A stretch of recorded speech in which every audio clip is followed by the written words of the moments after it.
Hello বন্ধুরা, নতুন একটা ভিডিও নিয়ে তোমাদের মাঝে হাজির হলাম। তো যে যেখান থেকেই দেখছো আমার ভিডিও, সবাইকে জানাই আন্তরিক শুভেচ্ছা। তো চলো আজকে একটু বাজার করতে যাব, কিছু বাজার শেষ হয়ে গেছে।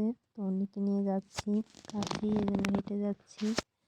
অন্য সবাইকে টাটা দিচ্ছে। তো বাজার করলাম, বাজারে গিয়ে একটা মুরগি দেখলাম, সেই মুরগিটা নিয়ে আসছি। আজকে সন্ধ্যার পরে পিকনিক হবে ঠিক করলাম। তো এখন আজকে দুপুরের জন্য রান্না করতে যাব। তো দুপুরের জন্য আজকে রান্না করব ডিমের পাতরা আর বেগুন ভাজি, মেটে আলু দিয়ে উম, মেটে আলু দিয়ে টাকি মাছ রান্না করছি আর ডাল। এটা আগেই রান্না করে রাখছি। এখন তো সন্ধ্যার পরে আমরা পিকনিকের আয়োজন শুরু করলাম। মুরগিটা কাটলাম, মুরগিটা প্রায় 2 কেজি। তো এটা কালা ভুনো হবে আর সাদা ভাত, আর শেষে হবে রসের ছিন্নি। শীতকাল, শীতে অন্যরকম একটা আনন্দ। সন্ধ্যার পরে রসের পায়েস খাওয়ার একটা অন্যরকম মজা। তো সব কিছু এখন প্রস্তুত করে নিচ্ছি, যেহেতু মুরগির কালো ভুনো করবো, এজন্য সব মশলা দিয়ে আগে মাংসটা মেরিনেট করে রাখবো, তারপরে চাপিয়ে দেবো। তো মাংসর মধ্যে একে একে সব মশলা দিয়ে দেবো। বেরেস্তা করে রাখছি, বেরেস্তা দেবো আর সব মশলা দিয়ে দেবো। সরিষার তেল দিয়ে রান্না করব। আমি আগে কখনো এই মুরগির কালো ভুনো করিনি, আজকে প্রথম করব, দেখি কীরকম হয়। তোমরাও আসতে পারো, আমাদের এই পিকনিকে জয়েন করতে পারো, আশা করি সবার ভালো লাগবে।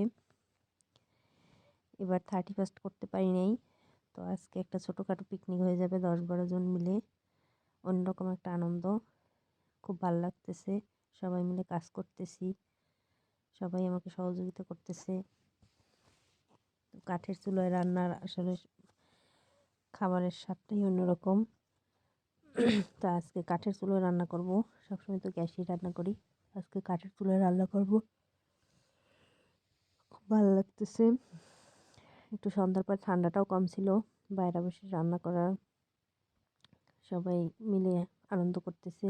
আর বিশেষ করে উনি খুব আনন্দ করতেছে। তো আমি মাংসটা মেরিনেট করছি, ফ্রিজে মশলা ছিল, বের করতে দেরি হয়ে গেছে, এজন্য জমাট বাঁধা, তাই ভেঙে ভেঙে দিচ্ছি, একটু কষ্ট হচ্ছে। তো এই যে মেরিনেট করার পরে মাংসে আমি চাপিয়ে দিলাম।